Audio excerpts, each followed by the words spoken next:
Then the next thing that really grabbed my attention was the slabs of pure transparent marble. Already you're sort of getting into a more spiritual realm. At Pardes, we're kind of doing something different. We're doing the life of the soul.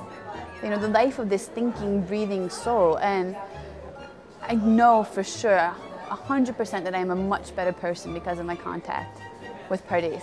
We have great Jews at Pardes. We have great Jews coming in to learn. We have great Jews coming in to teach. There's a heart here that is unique. What Pardes has done is opened up their life to them, their soul to them in a way that was never available to them before they got here. It's simple that everyone's a great student here, but that they become great students of their life and of themselves. That's what I think is transformative about Pardes. We take people out on a journey and we want to make it possible for them to have the experience of Rabbi Akiva, coming in peace and departing in peace and internalizing what they have learned in their own way. Remember the part we studied about Rabbi Akiva and making vows? Rabbi Akiva, both in fact and in Jewish consciousness, arises as one of the great heroes of all time. I think when he says, "He that speaketh falsehood shall not be established before mine eyes," I think that's exactly what that's talking about. In other words, if you want to be accepted by Hashem, you have to do what you say.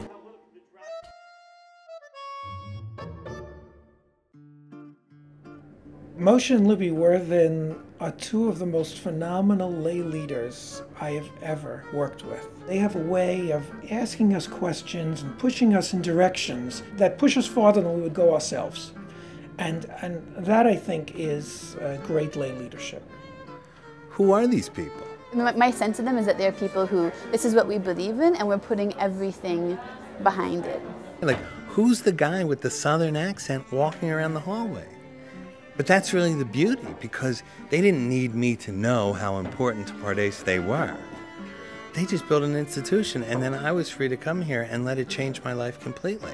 They really add to the whole atmosphere. I remember the years of the quizzes at Shabbat lunches, and their warmth and friendship really from day one. They just open their house and open themselves to whoever wants to be there.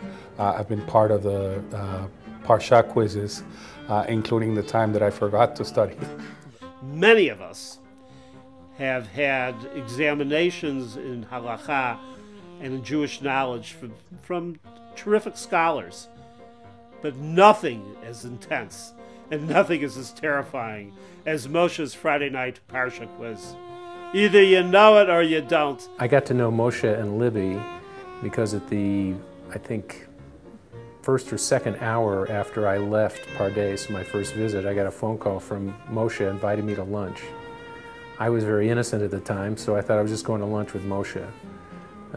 Several years later, I found myself on the board. To me, the four scariest words in the English language are hearing Moshe say, "I have an idea." And then, whatever you had planned for the rest of the day, the rest of the week, probably the next 3 months, you can put that aside and you're going to be consumed with Moshe's idea. You know, I often say that I would do anything for Pardes. Why do I say that? Because I really feel it's so important to the Jewish future. Because I see what happens to people once they go through this experience.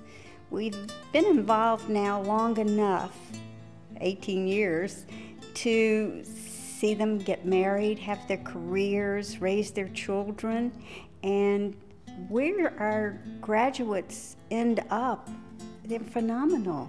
When I'm talking to or trying to recruit a young person for Pardes, I generally talk about the Pardes community. I talk about how the students bond. I talk about the diversity. I talk about the intellectual abilities of the students.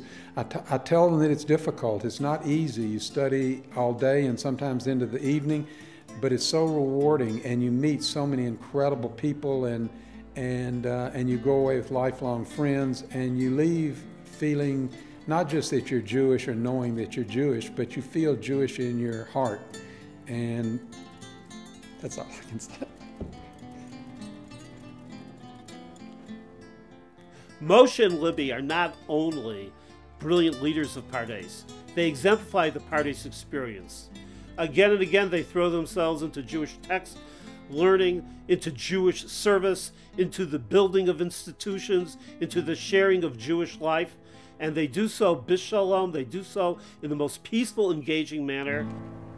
I'm also interested in this metaphor of the honey. It's sweet, it's pure, and it's something that we want to absorb in the right way.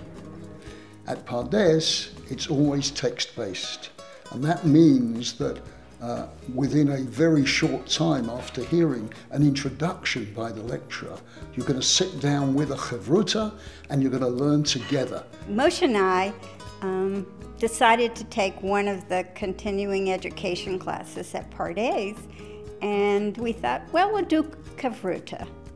And even though we've been married for, at that point, almost 50 years, it was interesting that I found something new about us.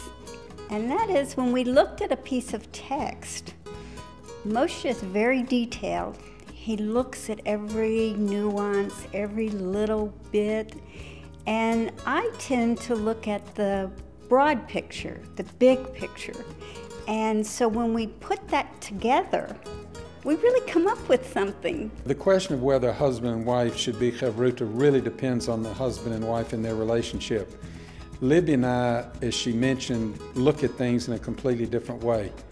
And the way I feel about it, we study, you know, we both learn, and as long as she takes away the things that I think are important, it works out great.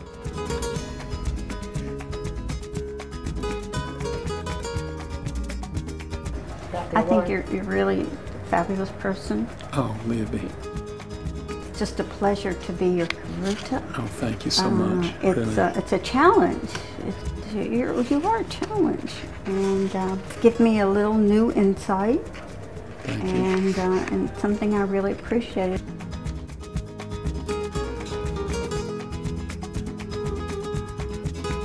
It's really interesting because I've known you for 60 years, and to learn something new from you all the time, it's just a real treat. Wow, thank you. You're welcome.